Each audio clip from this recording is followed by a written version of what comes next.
Steak and Shake has added more to its strategic Bitcoin reserve. It is now allowing customers to pay to buy burgers with Bitcoin. Again, they're trying to add to their strategic Bitcoin reserve. They started accepting Bitcoin in 2025, and this is just one company that's doing this. More companies are going to start finding a way to implement Bitcoin into their company, so they'll sell a service in order to get your Bitcoin. It's just something to be mindful about. It said it's added 10 million worth of Bitcoin to the balance sheet. Interesting. Endorsed by Jack Dorsey. Jack Dorsey is the owner of, he owns X, which used to be Twitter. He owns Block too. I'm not familiar with it, but it's a popular company. So looks like he put them on. So Steak and Shake is accepting Bitcoin. So Visa partners with BVNK to enable stablecoin payouts on Visa Direct. So Visa is also going digital currency. Stable coins are the bridges between fiat currency and the quick blockchain instant payments. So they're trying to bridge that gap. The stable coin also keeps the crypto stable because it's backed by the fiat dollar. If it was just crypto, it'd be volatile, and the customers of Visa might not like that. That's what the stable coin is for. 1.7 trillion money movement platform. Says here the integration will allow select business customers to pre-fund payouts using stable coins and send funds directly to recipients' stablecoin wallets. So this is another company trying to integrate crypto in some sort, in a way that's safe for their customers. It's like the world's slowly just changing right in front of us.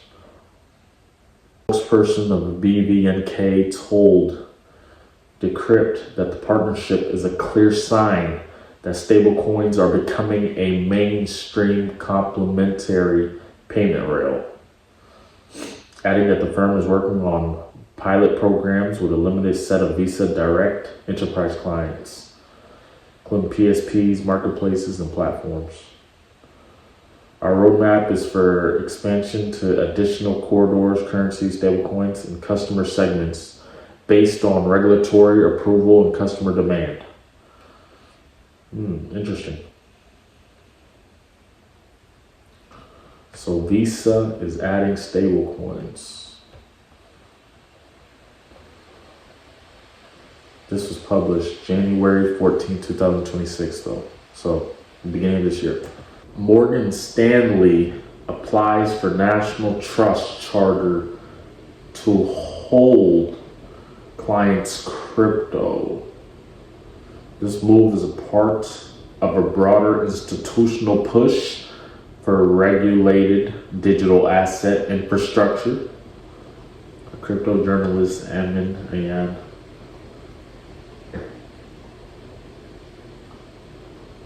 Morgan Stanley is a financial institution, a bank, a financial service firm. They want to custody customers' crypto and provide trading and staking, services. Approval would let the bank hold client crypto directly as it expands ETFs and wealth management offerings. So Morgan Stanley is getting involved in this.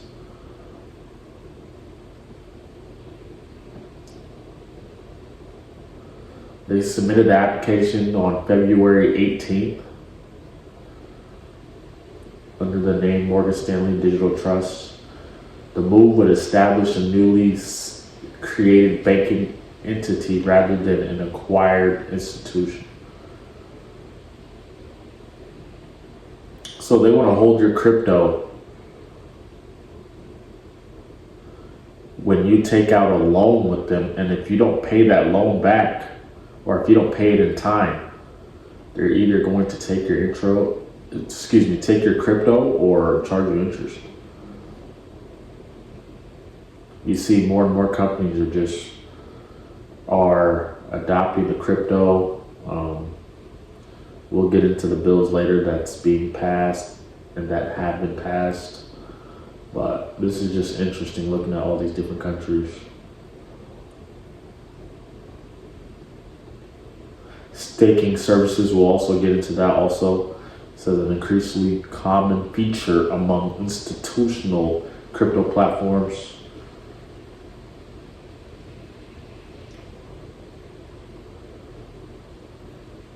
If approved, it would mark Morgan Stanley's first trust charter dedicated specifically to crypto. Interesting. A lot of these companies make announcements on social media as well, like especially Twitter, like the actual page, not like knockoffs, the actual company. And reporters, of course, journalists. This is a Wall Street, this is by Mark Chadwick. This is a Wall Street giant applying to custody crypto. The world is just slowly but surely going into crypto. Like, we should be capitalizing off of this before they own all the crypto and they charge us for it. We should start owning it so we can set up our future, set up generations, things like that. That's why you got to do the research so you can get ahead and stop waiting for them to make the move. You make the move. So T-Mobile will be mining Bitcoin. It's already running nodes. Tushi Telecom said it. This was back in 2024, so they might have already started. But so they've been in it. They've been talking about it for some while. And largest telecom company in Europe will be helping T-Mobile out. And also, if we look up mining Bitcoin, which T-Mobile will be doing, miners act as auditors, verifying transactions to prevent fraud and ensuring the network remains decentralized and secure. That's what the mining is. They just audit transactions, make sure everything's running smoothly. They use very strong computer power, electricity to verify the transactions, like I said, and they get a reward. They get Bitcoin out of it.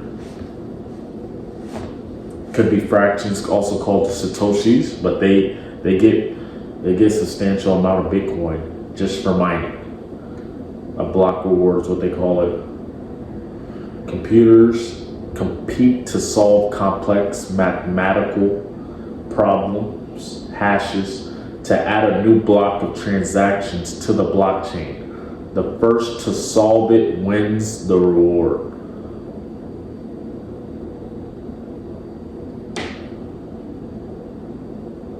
It takes a lot of computer power though. Your bill's going to be high, but it's really up to the person if they want to do it. Because there is a reward for it if you stay consistent. Energy consumption. The process consumes significant electricity, leading miners to often seek cheap, sustainable energy sources. Because individual mining is difficult, many miners join mining pools, a team, to combine computer power and split rewards. The primary incentive is the financial reward of Bitcoin, which has become highly valuable and will still become valuable, by the way. Bitcoin limited supply, so values are continuing to go up over time. However, due to high hardware costs, electricity expenses, and increased competition, profitable mining often requires professional grade equipment and low cost electricity. T-Mobile is also into Bitcoin. All these companies are into Bitcoin. They're doing it quietly.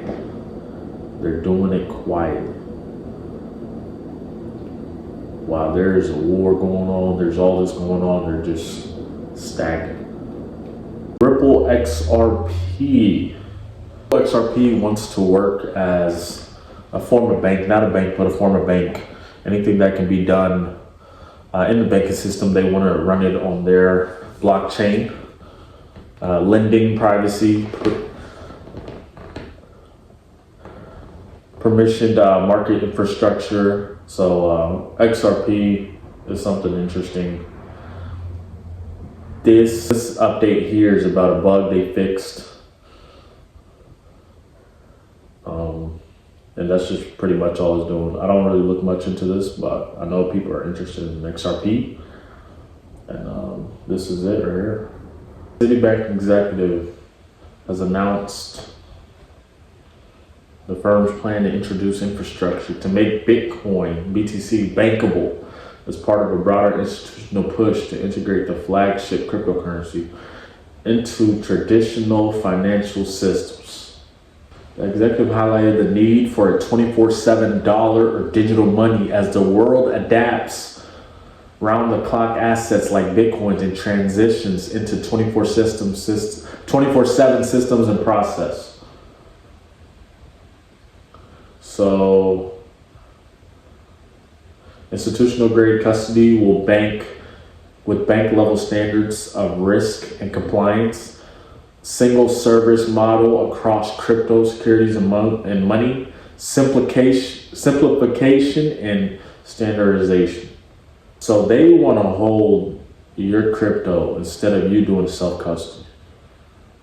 And then, I feel like I said this earlier, and then if you don't pay their loan back, they're gonna take your crypto.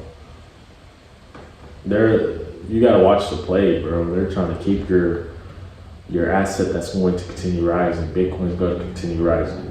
And I'm going to show you the laws that have been pushed and that Congress is trying to push that will make all this make sense. Let's talk about Morgan Stanley. So banks are getting into crypto. Banks are getting into crypto, Bitcoin. Bitcoin is everywhere. You don't have to buy a whole Bitcoin, you can buy Satoshis. It adds up over time. Bitcoin goes up a certain percentage. The amount you put in to Bitcoin will also go up that same percentage. There's a limited supply of Bitcoin, 21 million. So supply and demand, the more it goes, the more people buy Bitcoin, the scarcer it gets, the higher the price rise. And when the price drops, it's on sale, below the boat. In October 2025, the bank also expanded its access to crypto fund investments for all clients, moving away from its previous customer restrictions. This shift allowed financial advisors to present crypto funds to any client, including those with retirement accounts. So, President Donald Trump signs the Genius Act on July 18th, 2025. Stands for Guiding and Establishing National Innovation for U.S. Stablecoins. Stablecoins are the bridge between fiat currency and digital assets. So it's fast, like blockchain, like crypto, but it's backed by U.S. dollars. Tether, USD, so it's not as volatile as crypto, but it's as quick as crypto. That's what stablecoin is. So that's the first cryptocurrency law in US history that just happened last year.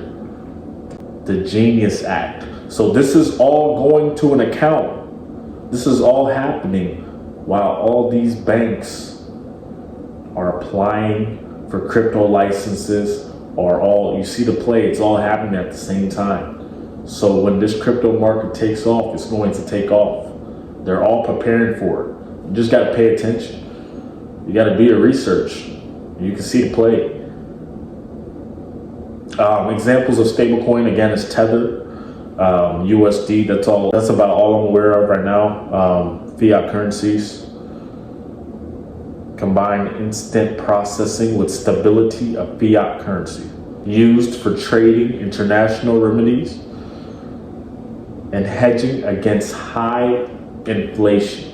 Last but not least, Congress is currently in the process of signing and implementing the Digital Asset Market Clarity Act 2025. It's been pushed back twice now. The U.S. is in the middle of a war, and other things could affect that.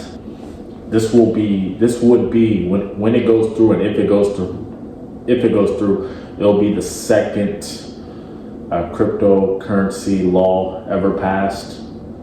It's supposed to be passed in 2025. Looks like it'll be passed in 2026. This law here provide for a system of regulation of the offer and sale of digital commodities by the Securities and Exchange Commission and the Commodity Futures Trading Commission, to amend the Federal Reserve Act to prohibit the Federal Reserve banks from offering certain products or services directly to an individual. So the Federal Reserve, this act prohibits the Federal Reserve from using crypto to their own personal gain, or just using it to influence society, the masses. Prohibit the use of central bank digital currency for monetary policy and for other policies. Be enacted by the Senate and the House of Representatives of the United States of America and Congress assembled. So this is what's in process right now. It's called the Clarity Act, aims to establish a comprehensive federal regulatory framework for digital assets, seeks to define digital commodities. So it just puts things in order of who's in charge of what. CFTC here, that's going to be overlooking this. So a lot of bills are being passed, getting ready for crypto to take off, for Bitcoin to take off. Yeah, it's going to be interesting. It's going to be interesting for sure.